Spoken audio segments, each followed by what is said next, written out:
그 LBT에서 아마 이제 1년에 그 좋은 분들을 많이 모시는데 매년 봄에는 도산과 관련된 특강들을 꾸준히 해왔다 그래요. 그래서 앞에 이제 도산을 전공하신 그 박사님들 강의를 매년 이렇게 들었던 것 같은데 아마 올해는 뭐랄까 제가 도산 전문가는 아니지만 이제 평생 공부하신 분들이 많이 계시니까 아니지만 또 이제 도산 아카데미 원장으로서 이렇게 그 제가 부딪히는 도산의 모습이 있거든요.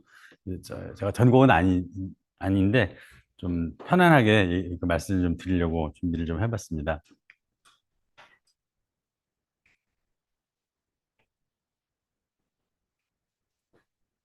어느 거지? 가운데 거고. 음, 이 비슷한 강의를 이제 외부에서 한번 해봤는데 한 시간이 모자라더라고요. 그래서 앞에 있던 자기소개 이런 건 좀 짧게 좀 줄이도록 하겠습니다. 저 잘하는 분들한테는 뭐 별 영향가 없는 얘기인데 오늘 처음 오시는 분들이 있어서 짧게 설명드리겠습니다. 2006년, 8년 꽤 오래전이죠. 그때 저는 이제 지금은 없어졌죠. 카카오라고 이름이 바뀌어 있는 그 다음에서 제가 일을 했고요. 그러다가 오픈 IPTV라는 회사에서 사장을 했습니다. 이게 지금으로 치면 OTT 그 원조 회사예요. 근데 이게 빛을 못 봤습니다. 왜냐면 갑자기 제가 저 회사 사장 된 지 석 달 만에 어, 청와대로 불려가게 돼가지고 이제 이건 뭐냐면 2008년 2월 달에 이명박 대통령이 취임을 했는데 취임하자마자 소고기 저기 수입 소고기 관련된 이제 촛불 시위가 굉장히 컸었죠. 광화문 여기서.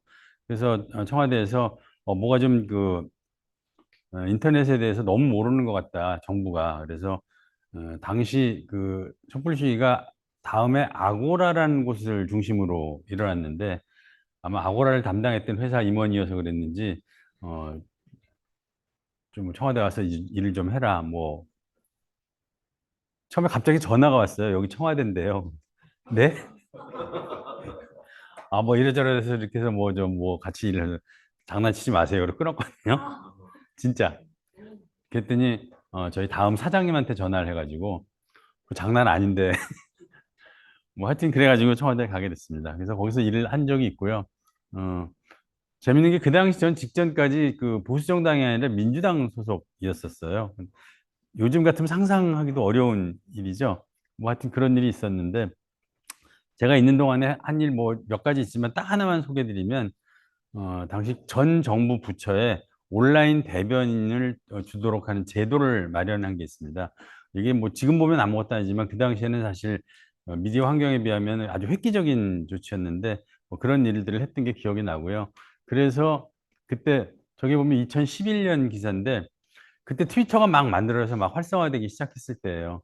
트위터를 만든 사람이 한국에 비행기를 타고 왔더라고요. 와가지고 청와대를 찾아왔어요. 저를 만나겠다고. 왜 그러냐니까 세계에서 이런 나라를 처음 봤다는 거예요.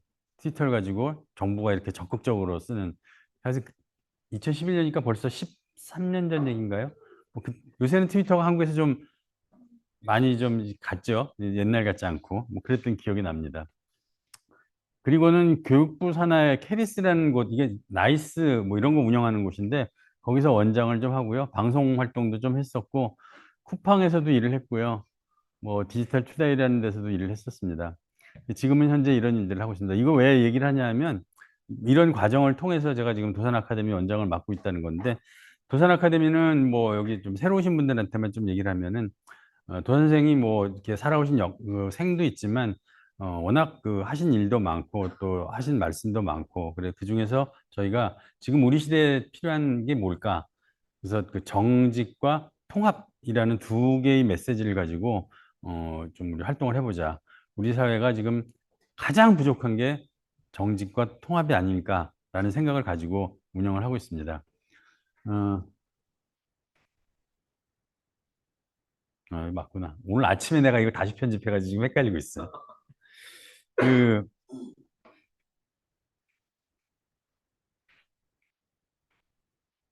음?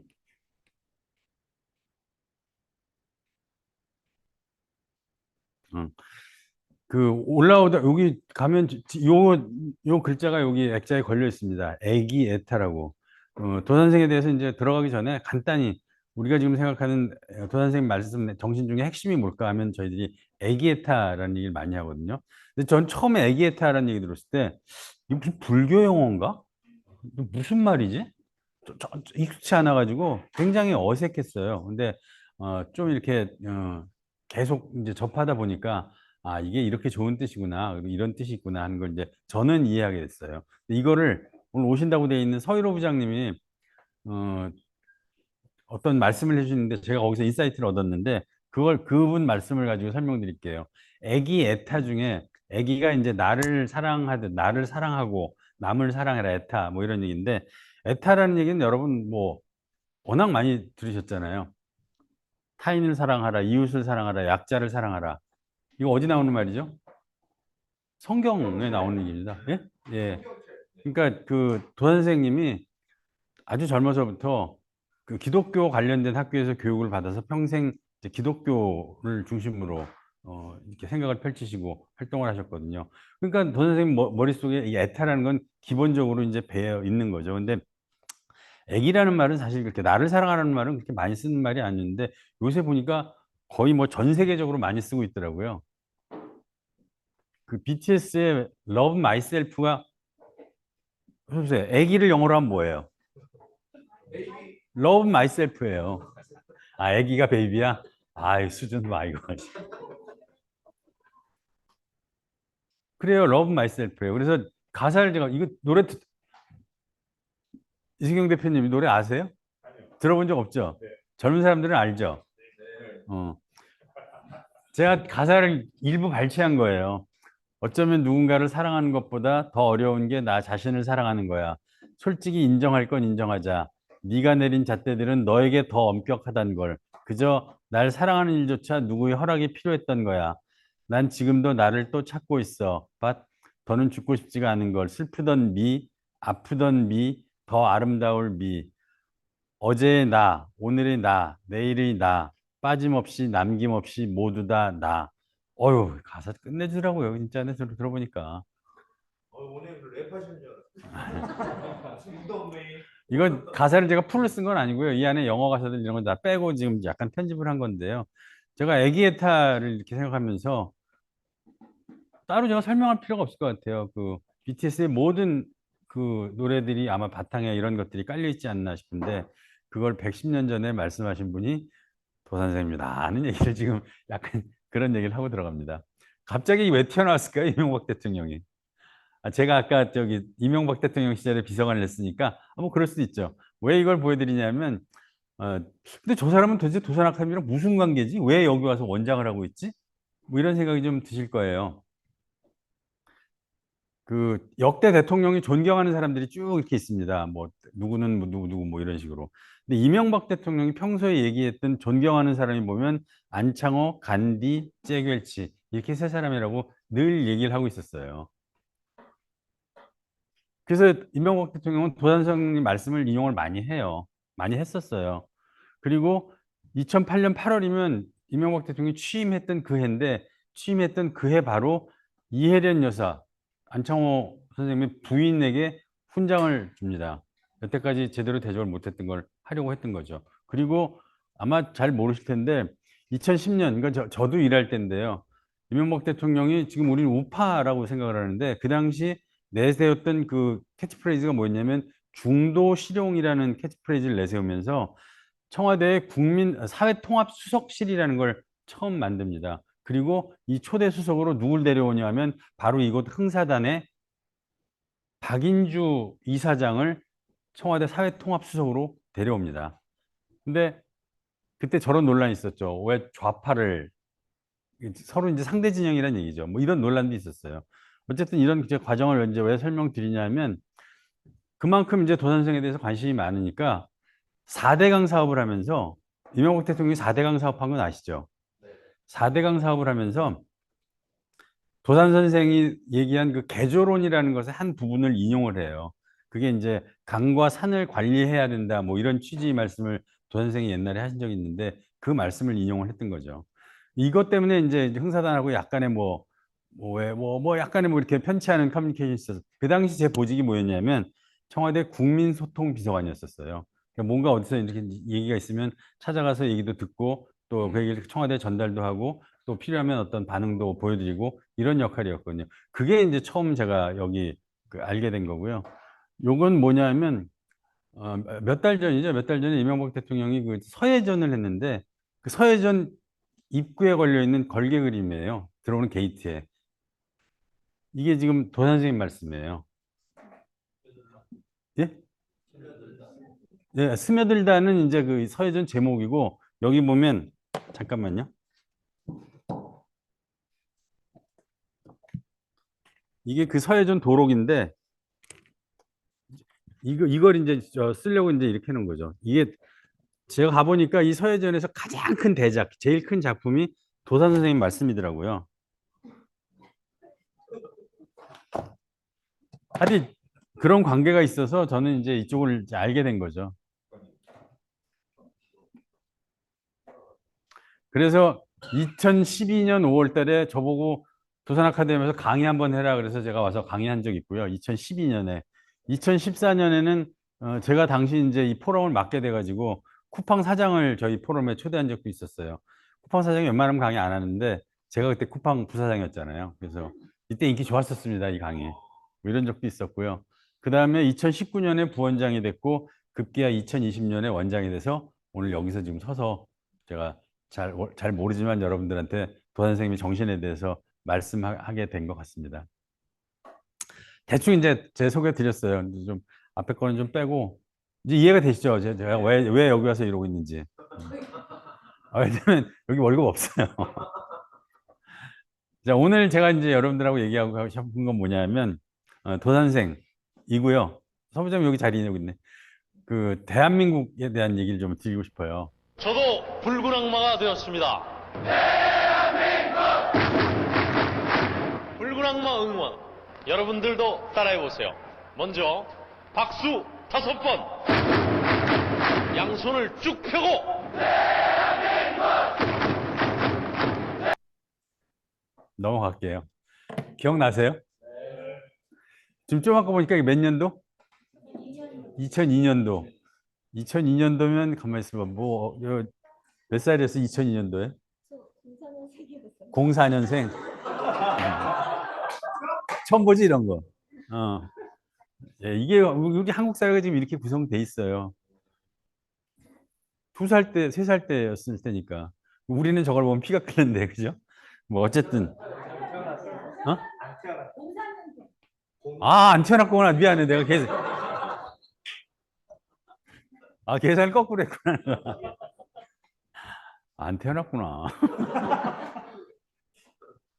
하여튼 오늘 제가 말씀드리는 게 이 대한민국에 대해서 여러분들은 어떤 생각을 갖고 있는지 혹시 또 모르는 게 있다면 오늘 약간의 어떤 그 자극 이런 걸 좀 받았으면 하는 생각으로 준비를 했습니다. 이 얘기예요. 그 대한민국은 도대체 언제 만들어진 건지 또 애국가는 언제 어떻게 만들어진 건지 임시정부 초대 대통령은 누군지 왜 이 얘기를 묻냐면 그 얼마 전에 지금도 상영하고 있나 모르겠네. 건국전쟁이라는 영화가 10만을 넘으면서 굉장히 센세이션을 일으켰거든요. 이것 때문인지 제가 요새 도산에 관련된 강의들을 요청을 받아서 이제 몇 군데에서 그 강의를 들으셨다는 거죠, 윤 선생님도. 네, 백강 토론. 백강 포럼에서. 이게 왜 이름이 건국전쟁이냐면 그 건국 시점의 얘기를 다룬 거거든요. 건국이 언제예요? 건국.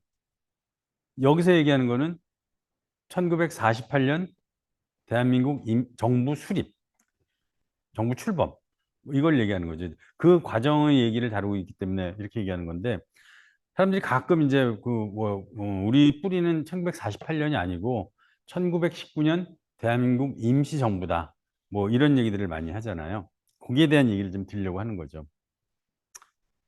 지금도 이제 이승만 대통령 기념관을 만들겠다는 이제 서울시장도 여기 이제 동참을 했는데 이런 얘기들이 나오고 있어요. 뭐 아직 뭐 결정이 된 건 아니지만 그것도 저 어디야 그 경복궁 바로 옆에 지금 큰 부지가 있거든요. 거기를 지금 이제 생각하고 있다는 얘기가 있는데 또 그에 반해서 또 이제 다른 정치 지형에서는 우리의 국부는 김구다. 뭐 이런 주장을 하는 분들도 있어요. 여기서 제가 이제 국부라는 걸 조금만 이렇게 생각해 보고 갈게요. 국부. 뭐 저쪽에 있는 거는 이제 나라의 부라는 뜻이죠. 부자. 이게 이제 국부, 나라의 아버지, 나라를 만든 사람 이런 건데 대개 이제 오래된 나라에서는 이런 말 안 쓰죠. 영국에서 뭐 국부 이런 얘기 안 하잖아요.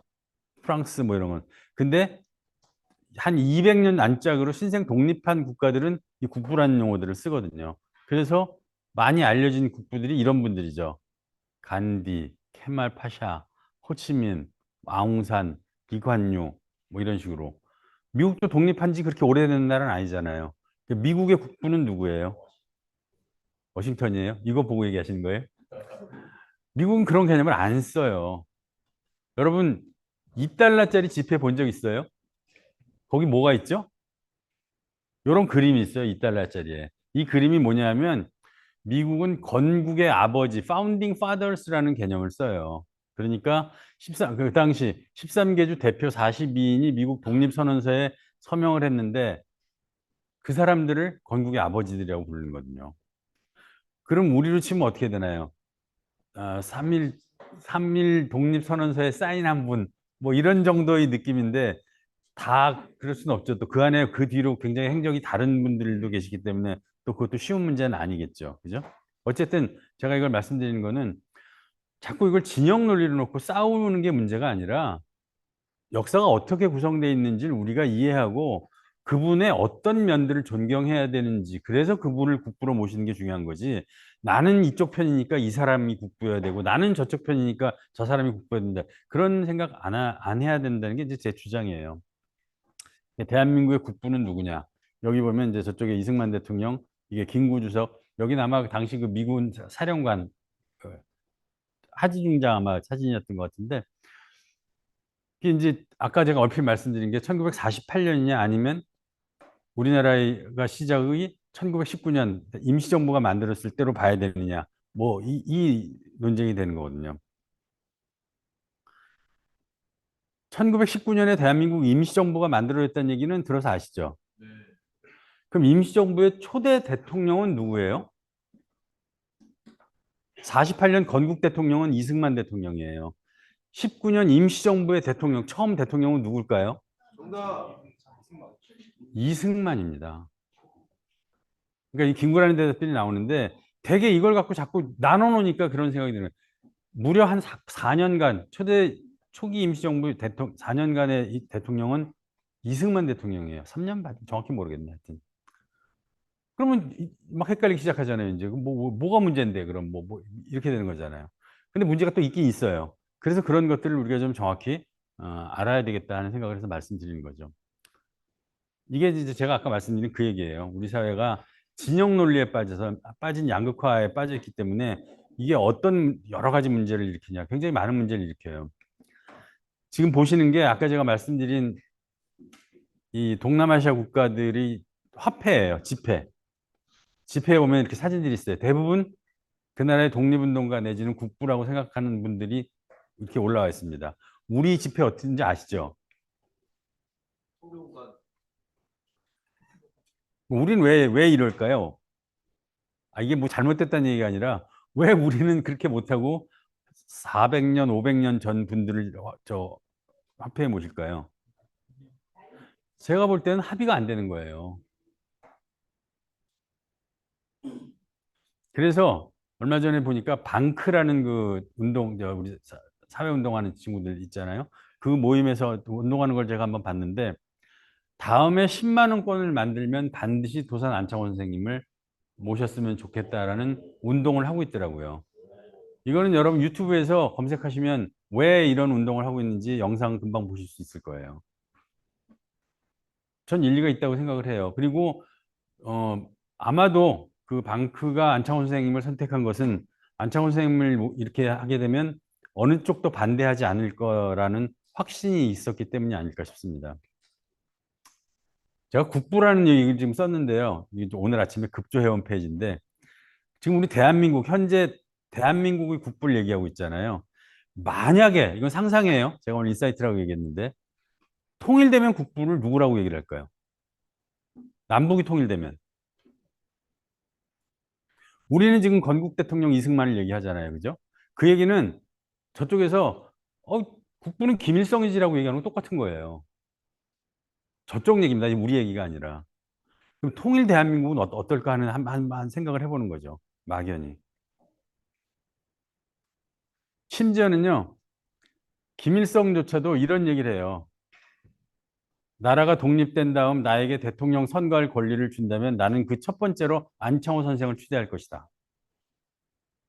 이 얘기는 아마 안창호 선생님이 길림성에 가서, 그러니까 북쪽에서 어떤 연설을 할 때, 이제, 김일성 회고록에 그런 부분이 있대요. 안창호 선생님이 와서 이제 연설을 할 때, 김일성이 직접 가서 들었는데, 자기가 뭐, 질문을 세게 세 가지 정도 했더니, 안창호 선생님이 답을 못하고 도망가더라. 뭐 이런 부분이, 그런 회고록이 있다 그래요. 근데, 그 역사학자들이 거기 줄을 달았더라고요. 김일성은 이렇게 얘기하는데, 그때 김일성 나이가 15살이라고. 심지어는 뭐, 그때, 안창호 선생님이 경찰에 구속됐는데, 김일성이 가서 석방을 해줬다. 뭐 이런 얘기도 나온다는데, 15살 때 그렇게 했더니 잘 안 믿더라고요. 우리 역사학자들은. 그것도 이것저것 재밌는 얘기인데, 어, 안창호 선생님이 여동생이 안신호라는 분이 계셨는데, 김구 선생님이 아마 젊었을 때 이렇게 좋아했나 봐요. 그래가지고 결혼을 하려고 했는데 뭐 어떤 이유인지 뭐 정확히 모르겠지만 사양을 해가지고 이제 좀 잘 안 됐다 뭐 이런 얘기가 있는데 이분이 나중에 결국은 김일성이 워낙 안창호 선생님을 뭐 존경하고 이런 게 있어서 북한 여성동맹 중앙위원회 부위원장을 했고 초대 최고인민위원회 대위원을 했고 그리고 사망 후에는 북한 애국 열사릉에 묻히시고 조국 통일상을 받았다. 뭐 이런 역사적인 기록이 있어요. 그래서 아까 그 김구 선생님이 돌아가시 직전에 이제 남북을 통합시키려고 북한을 한번 가시잖아요. 1948년에. 그때 가셨을 때 김구 선생님을 맞이해서 안내한 분이 그 몇십 년 전 그 좋아했던 안신호님이라는 얘기도 있더라고요. 이런 것도 제가 기록에서 본 것 같아요. 이제 본격적으로 이제 그 말씀드리려고 하는 건데 왜 우리가 독립운동가들 많이 알잖아요. 여기 나온 대로 뭐 안중근 의사, 김봉길 의사 뭐 이런 형태로 이제 독립운동가들 우리가 어떻게 뒤에 부르잖아요. 근데 하다못해 이승만 대통령, 뭐 김구 주석 뭐 이런 용어도 있잖아요. 안창호 형님? 아 선생님. 안창호는 선생님이에요. 안창호는 학교 선생님의 선생님인가? 제가 볼 때 되게 이제 이렇게 불리는 분들이 어, 안중근 의사나 윤봉길 의사 같은 경우는 어느 한 사건 때문에 우리가 강력히 그걸 인지하고 있는 거고요. 이승만 대통령이나 김구 주석 같은 경우는 그분이 올랐던 높은 자리 마지막 그걸 이제 기억하는 거잖아요. 근데 안창원 선생님은 한 번도 어디선가 높은 자리를 탐하거나 뭐 이런 적이 없어요. 언제든지 뒤에서 일이 잘 되도록 하고 본인은 이렇게 뒤에서 늘 이렇게 해서 이런 일이 있었거든요. 음, 그 과정을 이제 조금 설명드릴게요. 앞부분 요건 좀 빨리 넘어갈게요. 이게 별 중요한 게 아니어가지고. 어, 안창원 선생님은 이제 평양 쪽에서 태어나셔가지고 그 한학을 하셨는데 한 18 이때쯤 이제 무작정 상경을 하세요. 그래서 서울에 와가지고 당시 그 길거리에 있는 고아들을 모아다가 가르치는 학교가 있었어요. 그게 구세학당이라고. 그 구세학당을 누가 만든 거냐면 언더우드가 만들었어요.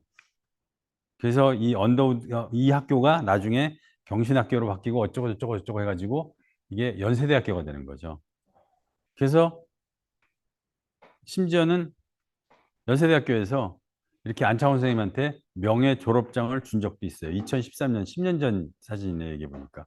그래서 이런 일들이 있었고, 그냥 중간에 잠깐 재밌는 거 하나 말씀드릴까요?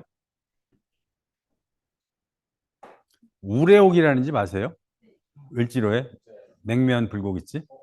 네, 우레옥과 관련된 사연인데, 어, 안창원 선생님 여기 제가 이제 그 대동강 하류의 도롱섬 여기 봉상도에서 태어나고 뭐 이 얘기 있잖아요. 한학당에서 수학했다. 그런데 그 한학당의 훈장의 손녀가 을지로의 서북관이라는 식당을 만들어서 운영하다가 6.25가 나니까 더 이상 못해서 문을 닫고 피난 갔다가 다시 돌아와서 만든 집 이래서 우울에 오기래요. 다시 돌아와서 만든 집. 뭐 아니면 또 오고 싶은 집 뭐 이런 의미도 있다고 하는데 그 그런 사연이 있더라고요. 아, 우레옥은 안창원 선생님의 스승님의 손녀딸집이구나. 다음에 혹시 가시면 아직 있죠? 예, 다음에 가시면 한번 생각해 보세요. 그 젊어서 독립협회에서 활동을 하셨는데 제가 이거는 이제 그 일부러 조금 이렇게 설명을 드린 건데 지금 보시는 사진이 이제 독립문과 원래 그 자리에 있었던 영원문이라는 사진이에요. 저 영원문을 부셔버리고 이 독립문을 만든 거죠. 근데 우리 흔히 독립문 그러면 일제로부터의 독립을 우리가 저 상징하기 위해서 만든 거라고 이렇게 생각하기 쉽잖아요. 청나라죠. 맞아요. 이 독립문은 심지어는 이 독립문을 만들 때 관련된 그 협회, 독립협회 만들었지만 위원회 위원장이 이완용이에요. 그러니까 이 시점은 뭐 일본과 뭐 이 개념이 아니라 청나라로부터의 독립. 그래서 청나라의 사신이 들어오면 그, 맞이하던 그 문이 저기 있는 영은문인데 그걸 없애버리고 여기 독립문이라고 이렇게 새로 지은 거죠. 그래서 이게 보면 나중에 가서 보세요. 우리 쪽에서 저 서대문을 바라보면 한글로 독립문이라고 써 있고요. 저쪽 불광동 쪽에서 이렇게 바라보면 한자로 독립문이라고 써 있어요. 왜 이렇게 했는지 이해가 가시죠? 중국 사람들한테는 한자로 보여주는 거죠. 그래서 독립문 그러면 일본하고 별 관계가 없는 뭐 그렇다는 것도 이제 있는 거죠. 어, 21세 학교를 이제 지으신 적도 있고요. 어쨌든 이렇게 이제 활동을 하시다가 공부를 해야 되겠다. 그래가지고 1902년도에 어, 미국으로 유학을 갑니다. 이게 유학 갈 때 그 집조라는 건데요. 집조가 뭐냐면 지금으로 치면 여권이에요. 실제로 안창원 선생님의 여권이에요, 이게. 여기 보면 여기 화성돈이라는 글자가 나오는데요. 여기 보면 나오는데 화성돈이 워싱턴이에요, 워싱턴. 그러니까 이 당시 잘은 모르겠지만 이 당시 미국을 갈 때 목적지는 아마 워싱턴이었던 것 같고 그게 왜 그러냐면 좀 아까 이제 자기가 교육도 받고 학교도 만들었다고 얘기했는데 미국에 가서 교육학을 공부해 가지고 돌아와서 뭐 우리 잘 가르치고 뭐 이런 일들을 해야 되겠다는 생각을 하셨던 것 같아요. 근데 가셔가지고 갈 때 이제 당시 조선에서 미국을 간다 그러면 어떻게 갔을까요? 비행기? 배 타고 갔겠죠? 아마 아무리 짧게 가도 한 달 정도는 걸렸을 거예요. 그래서 배를 타고 하와이에 가서 기착을 했다가 그 다음에 미국 서부로 가는 이게 코스였을 거 아니에요. 그런 얘기를 해요. 안창원 선생님의 호가 왜 도산이냐? 그러니까 아마 그때 이제 처음 배를 타고 한참 가다가 하와이에 가서 웅장한 이 섬의 산을 보고 섬 도자 몇 산자 도산이라고 쓴 거다라고 주장하는 사람도 있고요. 또 반대로 신용화 교수님 같은 경우에는 보통 사람들이 호는 자기 고향과 관련된 것들을 많이 짓는다. 안창원 선생님이 태어난 곳이 도롱섬이라고 알려져 있는데 실제로 그 섬의 이름은 도봉섬이었다. 도봉이 뭐냐면 섬의 봉우리라는 뜻이거든요. 그래서 자기가 태어난 섬의 이름을 따서 도산이라고 지었을 것이다. 뭐 이렇게 얘기하는 분도 계세요. 그게 정확히 확인된 건 없어요. 하여튼 뭐 하와이 그런 얘기를 하고. 그래서 그렇게 가서 서부에 처음 도착해가지고 가서 이제 그 정착도 하고 공부를 해야 되는데 당시 가보니까 거기 아까 캐나다에서 오신 분도 계시다 그랬는데 우리 이민 온 우리 교포죠. 그러니까 조선시대 교포들이 너무 못 살고 거기서 우리끼리 싸우고 막 뭐 이런 걸 보고 이거 안 되겠다. 일단 욕을 좀 우리가 응? 잘 자리를 잡아서 요걸 좀 세팅하고 그리고 이제 공부를 해야 되겠다고 마음을 먹고 거기서 교민들을 이끄는 일을 시작하죠. 20대 초반에. 근데 이제 그 일이 잘 돼요. 그래서 뭐 공립협회라는 걸 만들고 신문도 만들고 그 자리에서 이거 이제 미국에서의 생활을 쭉 길거를 제가 이제 추각해서 어떤 일들을 하셨는지 설명드리는 건데 오렌지 농장 그 당시 우리 교포들이 제일 처음에 하와이로 사탕수수 농장으로 이민을 가서 노예처럼 살다가 아마 계약 기간 한 2년 정도가 만료되면서 미국 본토로 이렇게 넘어가는 거였거든요. 예, 오렌지 농장에서 일을 하셨는데 이걸 이제 리딩을 그렇게 하시는 거예요. 오렌지 하나를 따더라도 정성껏 따는 것이 나라를 위하는 길이다. 저 처음에 이 얘기 들을 때, 뭔 소리야, 이게. 오렌지 따는 게 나라랑 무슨 상관이 있어. 저도 처음에 그렇게 생각을 했어요. 근데 이때 하신 일을 쭉 보면, 오렌지 하나를 따더라도 정성껏 따서 어떤 일이 벌어지냐면, 농장주들이 당시 중국 노동자, 일본 노동자, 뭐 한국 노동자 이렇게 쭉 있는데, 한국인 노동자들에 대한 평을 높이고, 그래서 한국인 노동자들에 대한 임금을 올리고 그래서 하와이에서 계속 넘어오는 한국인 노동자들이 구직을 쉽게 할 수 있게 해주고 그렇게 해서 어떤 커뮤니티를 만들어내고 거기서 돈을 모아서 독립운동 자금으로 만들어서 나중에 임시정부를 만들 때 그 돈을 쓰시고 그 이후의 독립운동 자금은 대부분 다 미국에서 오는 거예요. 그러니까 이런 과정을 이해하고 나면 이제 다시 들리죠. 오렌지 하나를 따더라도 정성껏 따는 것이 나라를 위한 길이다. 아, 이게 뻥이 아니구나. 왜 그런 말씀을 하셨는지. 제가 이거 오늘 이거 입고 왔더니 이거 저 무슨 당이지? 개혁신당 색깔 아니에요, 이거. 도산 아카데미 색깔이에요. 아, 대답 잘하는 사람, 잠깐만. 갑자기 생각났다. 반응 좋은 사람 선물 주려고 이거 책이랑 준비했는데 이것도 오렌지색이잖아요. 이것도 저희가 만든 건데 이게 저희 자매 부대인 도산 안창호함 잠수함 모자예요. 여기 잘 보시면 잠수함 마크하고 도산 안창호함의 고유 번호 ROKS SS083 이렇게 써 있는 게 여기 뭐 태극기도 있고 반응 좀 드릴게요.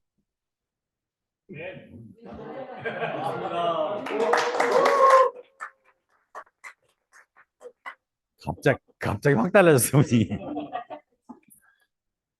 그래서 이제 미국에서 이제 활동들을 많이 하세요. 심지어는 1914년에는 아예 미국 주 정부에서 조 선생님이 만드신 단체를 한국인을 대표하는 공식 단체로 인정을 해요. 이게 그 관어장이라는 거거든요. 북미지방총회 관어장.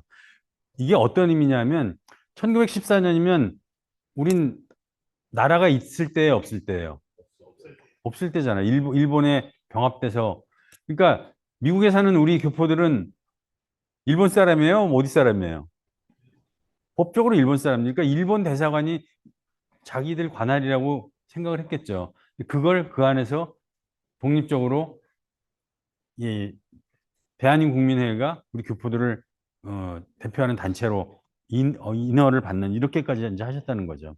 그래서 캘리포니아주 약간 아래, 저도 여긴 못 가봤는데 가보면 어, 리버사이드라는 시에 그 나라 사람, 그 도시 사람들이 존경하는 세 분의 동상이 있대요. 제가 마지막에 저기 그 영상을 하나 준비했는데 그때 잠깐 나올 텐데 그 세 사람이 누구냐면 마틴 루터 킹하고 마트마 간디하고 도산 안창호 이렇게 세 분이라고 해요. 그만큼 미 서부에서는 하신 어떤 일들 역할이 컸던 게 아닌가 이런 생각을 해봅니다. 거기 가면 도산 안창호의 날도 있고요. 이게 이제 1913년에 거기서 만드신 흥사단 관련된 거고요. 흥사단의 사자가 이 선비사자거든요. 그 로고가 보면 조기 징지 흥사단 긴데 여기 도산 아카데미 여기도 있잖아요. 이게 직접 그리신 그 당시에 디자인하셨던 그림이라 그래요. 선비 사자를 이용해서 뭐 이렇게 만들려고 했던. 그러니까 미국에 가서도 우리가 배우고 조직화돼야 나라를 다시 찰 수 있다는 생각으로 지금 이 건물이 있는 흥사단을 만드신 거라고 봐야 되겠죠. 이게 그 리버사이드 시티에 있는 그 파차파 캠프라는 그 이름의 그 당시 마을이라고 봐야 될 텐데 여기가 어떤 데냐면 미국이 이제 그 서부 철도 공사를 옛날에 했다 그래요. 그 공사할 때 인부들을 많이 데려와서 거기서 먹고 살면서 했을 거 아니에요. 그러니까 중국 사람들이 여기서 이제 그 작업을 했나 봐요. 그게 어지간히 끝나면 떠나니까 그 마을이 비잖아요. 뭐 몇 가구, 한 20가구? 이게 빈 곳이 있었던 모양인데 이거를 안창호 선생이 이제 아까 얘기한 대로 새로 오는 그 이주민들을 받고 하면서 만들었다고 하는데 재밌는 게 지금 이게 이제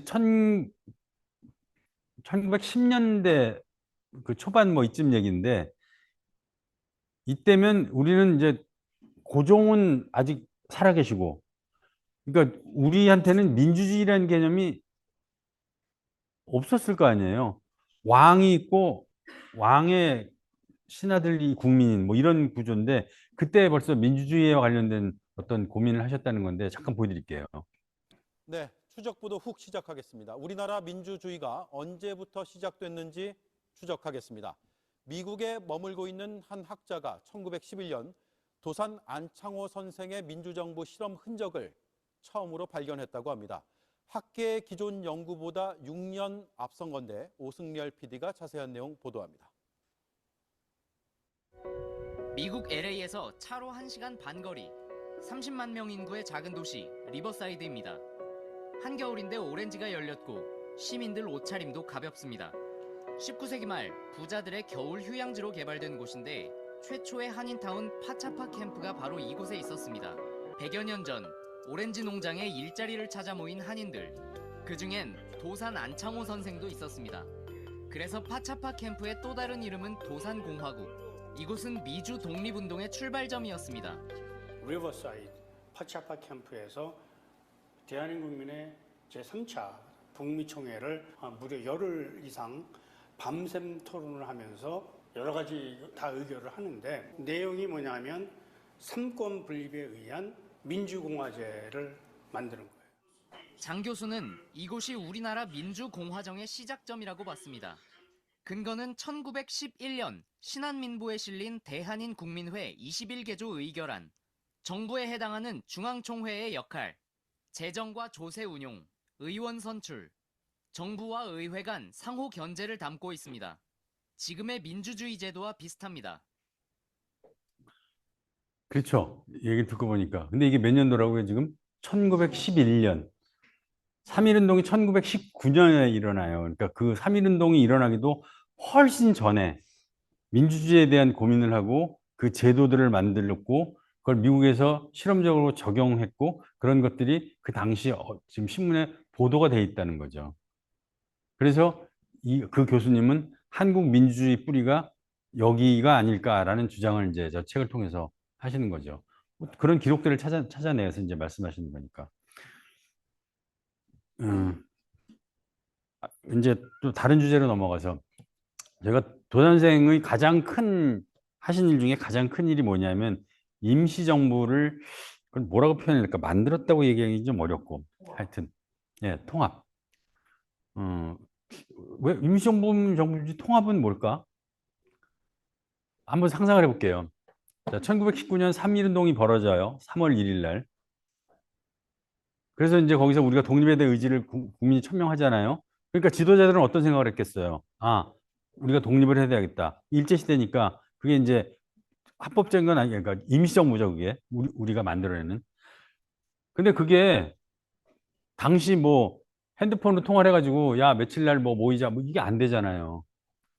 그래서 임시정부가 무려 6개가 만들어져요. 근데 그 중에 좀 의미 있게 큰 게 3개예요. 지금 보시는 이 그림이 이건데 제일 처음에 저기 블라디보스톡에서 대한국민의회라는 게 먼저 만들어져요. 그리고 상해에서 만들어지고 한성에서 만들어지고 한성은 서울이에요. 그러니까 이렇게 각자 만들어지면서 다 다르겠죠. 이제 자기들끼리 이렇게 모여서 우리는 국무총리는 누구야? 뭐 여기서는 뭐 여기는 집정관 총재라는 말을 썼는데 이제 이걸 나중에 대통령이라고 이제 바꾸는데 여기는 누구야? 뭐 이런 형태로.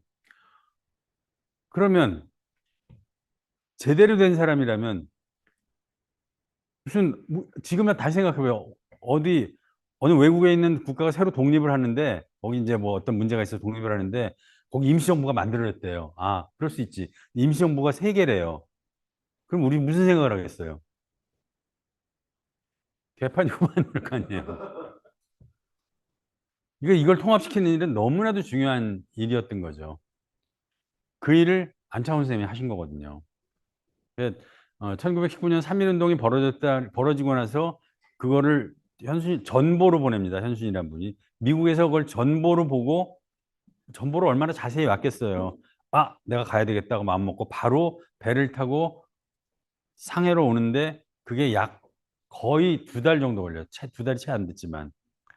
그것도 왜 그랬냐면 일본을 통해서 이렇게 바로 오면 뭐 또 무슨 짓을 할지 모르니까 이제 또 멀리 돌아오셔서 이제 그런 일도 있는데 하여튼 그 상해에 오셔가지고 우리는 이렇게 연설할 때마다 우리는 통합돼야 됩니다. 통일돼야 됩니다. 뭐 이런 얘기를 이제 계속 하시는 거죠. 그래서 결국은 통일을 하십니다. 그런데 이게 뭐냐면 아까 말씀드린 그 세 개의 큰 정부예요. 어, 러시아에서 만든 정부는 내각을 이렇게 짰고 상해는 이렇게 짰고 한성은 이렇게 짰고 근데 한성 정부의 특징이 뭐가 있냐면 당시 뭐 이렇게 일본 치하의 한성이니까 여기가 자유롭게 한 건 아니지만 팔도 대표들을 모아서 만들었다고 하는 어떤 그 합법성 같은 게 한성 정부에 있었어요. 저기 나름대로 여기 나름대로 만들었는데 여기는 어쨌든 그렇게 만들었으니까. 그래서 제가 볼 때는 이건 이제 추측인데 도산 선생이 이 세 개를 합치기 위해서 어떤 명분이 있어야 될 거 아니에요. 그래서 한성 정부의 법통을 명분으로 삼고 다른 데를 이렇게 흡수해 나가는 뭐 그런 그림을 그리시는 것 같아요. 그런데 이 한성 정부는 집정관 총재는 이승만을 이제 했는데 도산 선생한테는 노동부 국장 정도의 자리를 준 거예요. 그러니까 책에 보니까 이렇게 돼 있더라고요. 뭐 도산 안창하고 미국에 가서 뭐 노동자들 뭐 잘 뭐 관리하고 있다니 뭐 이런 느낌? 그래서 도산 선생이 이걸 통합시키기 위해서 서로 반대할 명분을 안 만들어 주려고 통합 임시정부의 내각을 이렇게 구성합니다. 대통령은 이승만, 그다음에 국무총리는 이동희. 이 두 분이 이제 아주 중요한 분들이었거든요. 한 분은 블라디보스톡에, 한 분은 한성에, 그리고 본인은 제일 끝에 노동국 총판. 그 옆에 다른 분들은 총장이라고 돼 있잖아요. 총장도 아닌 그 아랫직급 총판을 본인이 받아들입니다. 아니, 일부러 이렇게 짜요. 아무도 반대를 못하게. 그래서 이게 통합이 가능했던 거죠. 아까 제가 모두에 말씀드렸죠. 모든 일을 다 대부분 다 이끌고 만들어내면서 본인은 자리를 탐하지 않는 제가 이런 기록 역사 때문에 이제 그렇게 말씀드린 거죠.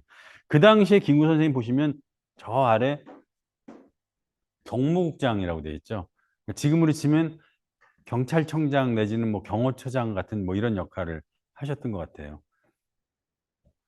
그래서 이 통합 임시정부를 만들어낸 거는 그 도산 안창호 선생인데 요건 다 설명드려야 되겠구나.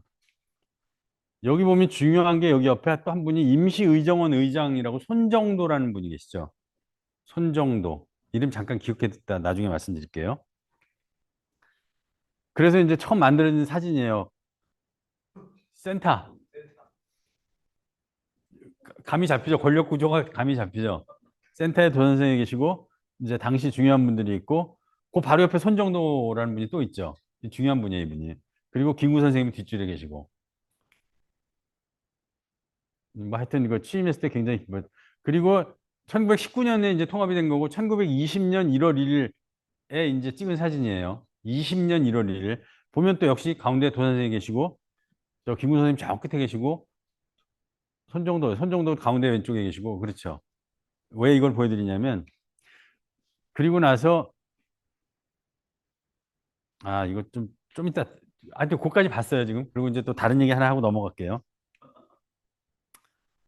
자, 1919년입니다 지금 얘기하는 게. 1920년 1월 1일 얘기하고 있잖아요. 1920년 1월 1일. 그때가 이제 고종이 막 돌아가셨을 때예요. 고종은 1919년 3.1운동 직전에 돌아가시거든요. 그러니까 어쨌든 우리 조선이라고 하는 사람들 기준으로 보면 왕이 있는 나라에서 민주주의라는 개념이 없던 곳이었을 거라고 제가 말씀드렸잖아요. 근데 미국에서는 아까 1911년에 그런 실험이 있었고, 근데 그거를 군주의 나라를 국민의 나라로 이렇게 바꿔나가는 그 과정을 설명드리려고 하는 건데, 1920년 1월 달에 교포 신년 축하회 때 연설을 영상으로 만든 게 있더라고요. 그걸 잠깐 보여드릴게요. 자, 그런데 제가 초반에 뭐라고 그랬습니까? 우리가 살고 있는 우리의 조국 대한민국이 대한민국 임시정부로부터 비롯됐다고 말씀을 드렸죠? 우리나라 헌법 보신 적 있으세요? 언제 보셨대요, 또? 대부분이 못 보거든요. 헌법 전문 제일 첫 줄을 보여드리겠습니다. 유구한 역사와 전통에 빛나는 우리 대한민국은 3.1운동으로 건립된 대한민국 임시정부의 법통과 불의에 항거한 4.19 민주이념을 계승했다. 이렇게 이야기를 합니다. 자, 그리고 헌법의 1조 1항을 한번 보겠습니다. 대한민국은 민주공화국이다. 대한민국은 민주공화국이다. 대한민국의 주권은 국민에게 있고 대한민국의 주권은 국민에게 있고 모든 권력은 국민으로부터 나온다. 모든 권력은 국민으로부터 나온다. 너무 유명한 말이죠. 이 말이 어디서 비롯된지 아세요? 100년 전에 안창호 선생님으로부터 비롯된 말이에요. 이건 사람들이 모르고 있습니다. 여러분들, 안창호 선생님이 3.1운동 다음 해인 1920년이죠. 3.1운동이 19년이니까 20년 신년사에서 이런 말씀을 하십니다. 여러분들, 새해 복 많이 받으십시오. 안창호. 한 가지 제가 여쭤볼게요. 지금 우리나라에 황제가 있습니까? 황제가 있습니다. 그 황제가 누군지 아십니까? 바로 여러분입니다. 연설문을 지금 읽어준 옛날에는 거예요.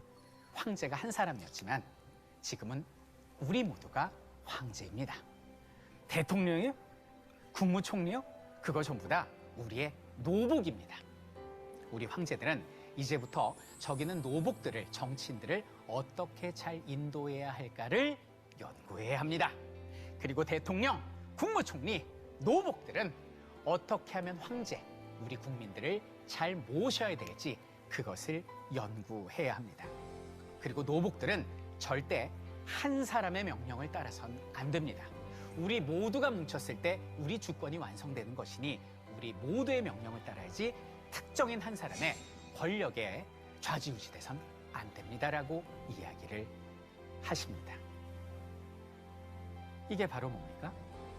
오늘날 민주주의를 말하고 있잖아요.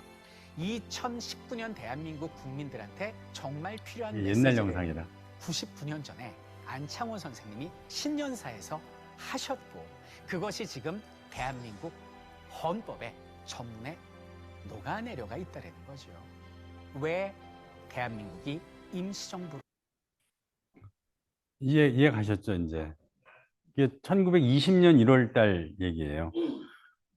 그리고 20년 말에, 그해 말에 이승만 대통령이 미국에서 처음 와요. 아까 제가 임시정부의 대통령은 이승만이라고 말씀드렸는데, 처음 시작되고 이제 이때까지는 안 계셨던 거죠. 그래서 1920, 지금 좀 아까 보신 연설은 1920년 1월 1일이라고 했는데, 1년 후인 1921년 1월 1일에 사진을 보여드릴게요. 센터에 누구? 이승만 대통령이 이제 계시는 거죠. 그리고 안창호 선생님은 약간 이제 옆으로 이제 나와 앉아 계시고, 여전히 옆에는 손정도라는 분이 계시고. 자, 오늘 이제 저 말씀드리고자 하는 게 좀 뒤에 좀 더 있긴 한데, 대충 그 통합임시정부까지 오늘 말씀드렸어요. 제가 왜 그랬냐면, 1년에 한 번씩 이걸 계속 해달라 그래가지고, 한꺼번에 다 하긴 좀 그래가지고, 중요한 건 이렇게 잘라서 하려고. 오늘 마지막으로 메시지 하나만 더 말씀드리고 넘어갈게요, 이제.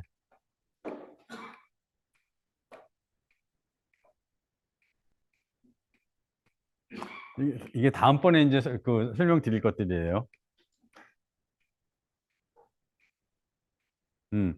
내가 왜 자꾸 이렇게 오늘 손정도라는 분에 대해서 강조를 했냐면,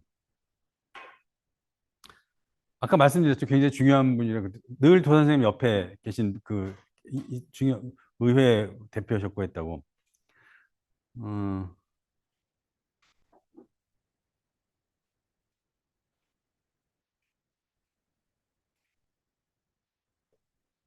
김일성의 아버지는 김형직이었고, 김형직은 숭실학교 때 손정도 목사의 아마 후배인가 그랬을 거예요. 인연이 있었다. 손정도 목사는 이런 인연으로 길림교회에서 김일성을 친자식처럼 돌보았다. 김일성이 뭐 구속되고 이랬을 때 그걸 뭐 이렇게 와서 도와주고 했던 게 손정도 목사라 그래요. 그리고 김일성의 회고록, 김일성의 회고록이 이 책 이름이 세기와 더불어라는데 거기 보면 손정도 목사를 친아버지와 같은 생명의 은인으로 생각한다. 뭐 이런 관계라고 하더라고요. 그래서 제가 그 손정도라는 분을 오늘은 얘기는 안 하지만 기억하라고 말씀드리는 게 아까 이제 제가 통일 대한민국의 국부 뭐 이때도 이제 약간 그런 말씀을 드렸는데 뭐 이런 게 있고요. 또 이제 하나 기억하실 게 뭐냐면 이 손정도 목사의 아드님이 손원일이라는 분이세요. 이분이 대한민국 해군을 만드신 분이에요. 저기 진해에 가면 손원일함이라는 배도 있고 그런데 제일 처음 해군을 만드신 그러니까 이런 어떤 뿌리들이 이렇게 진행이 됩니다. 손정도 목사에 대한 말씀만 드리고요. 그리고 임시정부 얘기 넘어가고 마지막으로 이제 저 애국가에 대한 얘기를 제가 몇 번 말씀드렸었는데 잠깐 볼게요.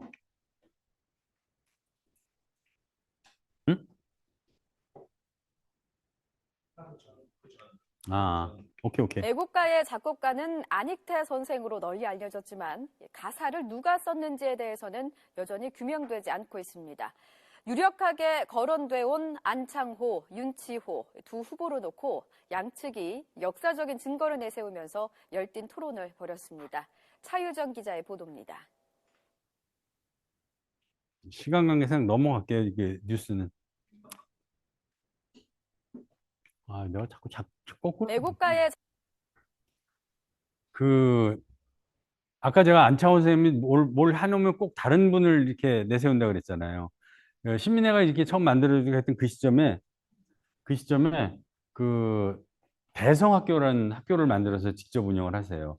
그런데 운영을 하면서 또 대성학교 교장 선생님으로 윤치호라는 분을 모셔요. 그리고 거기서 학생들한테 이제 제대로 된 반군사 교육에 이 선진 교육 뭐 이런 것들을 이제 시켰는데 그때 이미 노래를 만들어서 매일 이렇게 부르게 하고 뭐 이런 일들이 있었다는 거죠.